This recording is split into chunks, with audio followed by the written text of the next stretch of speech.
Hello guys, very very good morning good morning good morning. সবাই কেমন আছে? আশা করি সবাই ভালো আছে এবং সুস্থ আছে। তো অভিমিত্র ব্লগস তোমাদের অনেক অনেক স্বাগত, অনেক ভালোবাসে। আরেকটা নতুন ব্লগ নিয়ে সানডে ব্লগ। আর সানডে মানেই অনেক কাজ, কিন্তু আজকে আমি অর্ধ কাজ করতেই পারলাম। আমার আজকে ঘুম থেকে উঠতে অনেকটা লেট হয়ে গেছে, আমি বুঝতেই পারিনি এতটা বেলা হয়ে গেছে। তো কালকে ভেবে রেখেছিলাম আজকে অনেক কাছাকাছি করবো, যেহেতু উঠতে লেট হলো। তো সেরকম তেমন কিছু কাছাকাছি করতে পারলাম না। বাবানের স্কুল ড্রেস ট্রেস এগুলো আজকে যেহেতু সানডে, তো এগুলো একটু কাছাকাছি করে একটু মাথায় শ্যাম্পু করে স্নান করে নিলাম। কিন্তু দুর্ভাগ্যের বিষয়ে রান্নাটাই এখন হয়নি, আর আমার ডিউটি যাওয়ার টাইম হয়ে গেছে। তো ভাত হয়ে গেছে আর ঢেঁকি শাক বসিয়েছি, শাকটা বসিয়ে দিয়েছি আর ভাতটা হয়ে গেছে। তো আমি এখন বেরিয়ে যাবো, রেডি হয়ে শাক দিয়ে খেতে হবে। কালকে গল্প চটচড়ি রয়ে গেছে। তো চলো আমি রেডি হয়ে নেই, শাকটা হতে থাক, নয়তো আমার প্রচুর লেট হয়ে যাবে।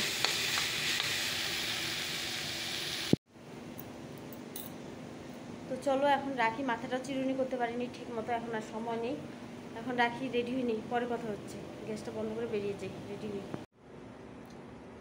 হ্যালো ফ্রেন্ডস, তো সন্ধে তো হয়ে গেল, সারাদিন তো ব্লগটা করাই হয়নি। তো এখন ডিউটি থেকে এসে দেখি বাবান ঘুমিয়েছে, তোমাদের দাদাভাই বাজার গেল। তো সন্ধ্যে টিফিন হবে এখন আমাদের, চলো চা খেয়ে নেই। চা নিয়ে বসে পড়েছি, চায়ের সাথে আছে পকোড়া, চায়ের সাথে আছে চপ। এটা কি? Bread chop. এই হলো চায়ের আমাদের আজকের। বিস্কুট টিস্কুট নেওয়া হয়নি। তো চলো, বাবান যদি বিস্কুট খায় নেবে, তো চাটা খেয়ে নিই, না তো ঠান্ডা হয়ে যাচ্ছে, পরে কথা হচ্ছে আবার। তো চা খাওয়া হয়ে গেছে, রান্না বসিয়ে দিয়েছি। কি রান্না হচ্ছে? তো রান্না বসিয়ে দিয়েছি, চিকেন হচ্ছে। মা ভিডিও করে দিস কেন রে? তো চিকেনটা বসিয়ে দিলাম, ফটাফট রান্নাটা করে ফেলি।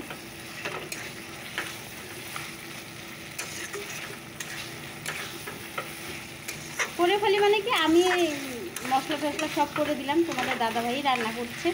কারণ এর আগের দিন চিকেনটা আমি রান্না করেছিলাম, আমি খেতে পারিনি। তা বলছে তোমাকে রান্না করতে হবে না, তুমি সব রেডি করে দাও, আমি রান্না করছি। তো সব কিছু কেটে বেছে দিয়ে দিলাম, ও রান্না করছে। আর চলো আমি আরেকটু মশলা করে নিই, আরেকটু কিছু হবে তার জন্য। চিকেনটা হয়ে গেছে, তো চলো এবার নামিয়ে নিই চিকেনটা।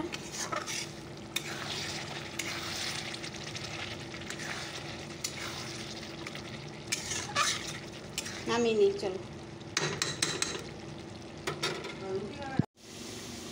চিকেনটা হয়ে গেছে, নামিয়ে নিয়েছি। আর এখানে কি দিয়েছি? এখানে আলু, ফুলকপি বলছি না, দেখো তো, ঝিঙে আলু আর টমেটো দিয়ে মাছের ঝোল হবে। তো মশলা ফসলা সব রেডি, এখন শুধু রান্নাটা হলেই হয়। চলো ফটাফট ঝিঙে আলু দিয়ে মাছের ঝোলটা বানিয়ে ফেলি। কে কে খেতে ভালোবাসে ঝিঙে দিয়ে মাছের ঝোল? আমার একটু বদ অভ্যাস, আমি একটু সবজিটা বেশি নাড়া দিই, বুঝতে পারলেন? তো মাছের ঝোলটাও হয়ে গেল প্রায়, আর একটু জাল হোক তারপরে নামিয়ে নিয়ে চলো। তো আলু ঝিঙে দিয়ে মাছের ঝোল। আর কি হবে বলো তো? আরেকটা কিছু হবে, যেটা তোমার দাদা ভাইয়ের খুবই প্রিয়, সেটা হলো সজনে। ঝোলটা জাল হয়নি, আর একটু জাল হবে, তারপরে নামিয়ে নেব।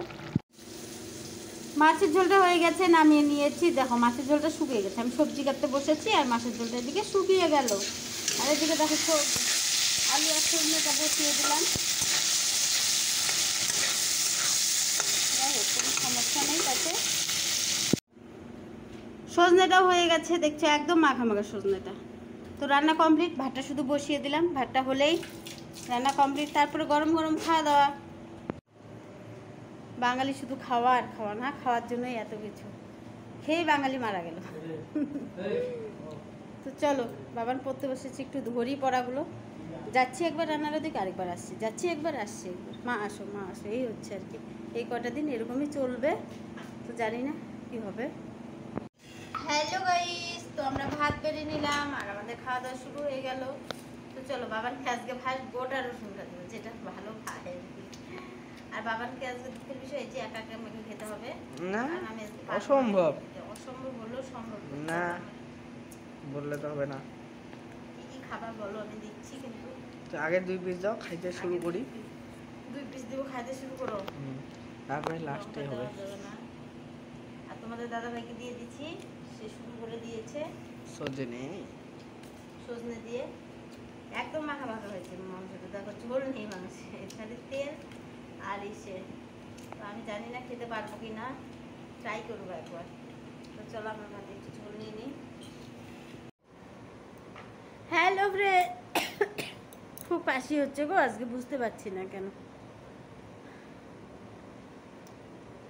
তো কতটা রাত হয়ে 1:45 বেজে গেছে, দেখো 1:45 বলছি কেন, 10 মিনিট কমে 1টা বাজে, এখনও তোমাদের দাদাভাই ঘরে আসেনি। তার আমার তো প্রচণ্ড রাগ হচ্ছে, কখন ঘুমাবো বলো। বাবা না এখনও ঘুমায়নি, সকালে পড়া আছে, কথাই বলতে পারছি না কেন। যাই হোক, খাওয়া দাওয়া হয়ে গেলো, রান্নাবাড়ি শেষ, খাওয়া দাওয়া হলো, এলবি হলো, ভিডিও হলো, তবু এখন আসার পাত্তা নেই লোকের। এখন ভাবছি দরজা লাগিয়ে ঘুমিয়ে দিই। তার কাজই যখন শেষ হয় না, সে কাজই করুক, সারা রাত ঘুমোতে হবে না, আবার সকাল ওদিক দিকে ডিউটি ধরে নেবে। আর কিছু বলবো না, চলো এলবি ব্লগটা এখানেই শেষ করছি। সবাই ভালো থেকো, সুস্থ থেকো, সাবধানে থেকো। কালকে সবার সাথে আবার দেখা হচ্ছে। Good night, tata, by.